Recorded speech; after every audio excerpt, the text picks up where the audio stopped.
મુખ્યમંત્રી ગ્રામ સડક યોજના અંતર્ગત 5.38 કરોડના ખર્ચે કામરેજ 4 રસ્તા પોલીસ ચોકીથી બાપા સીતારામ ચોક સુધીના 4 lane CC road divider paver block તથા એક બાજુ પ્રીફાકાસ્ટ ગટરની કામગીરીનું ખાતમુહૂર્ત શિક્ષણ રાજ્યમંત્રી કામરેજ વિધાનસભાના ધારાસભ્ય પ્રફુલ્લ પાનસેરિયાની ઉપસ્થિતિમાં બહેનોના હસ્તે કરવામાં આવ્યું।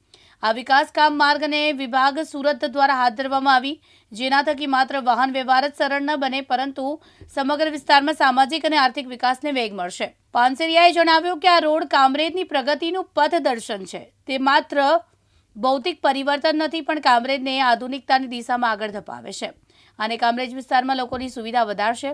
ઇન્ફ્રાસ્ટ્રક્ચરના માધ્યમથી ગામડાની ગતિશીલતામાં વધારો થાય છે અને વિકાસના દરવાજા ખુલે છે। ગામડા અને શહેરની વિકાસ યાત્રા પ્રધાનમંત્રી નરેન્દ્ર મોદી અને મુખ્યમંત્રી ભૂપેન્દ્ર પટેલના વિઝન હેઠળ સબકા સાથ સબકા વિકાસને સિદ્ધ કરે છે। વચ્ચે ડિવાઈડર પણ છે। આ વચ્ચે ડિવાઈડરમાં વૃક્ષ અને લાઇટના પોલ એટલે સ્ટ્રીટ લાઇટ થશે અને જે પછીનો બાકીનો વિસ્તાર હશે, જ્યાં જ્યાં માટીવાળો ભાગ હશે ત્યાં સંપૂર્ણપણે આપણે પેવર બ્લોક નાખી આ રોડ સંપૂર્ણપણે સુરત શહેરનો હોય એની કરતા પણ સારો કરવાનો। સાબિર સૈયદ, દિવ્યાંગ ન્યૂઝ, સુરત।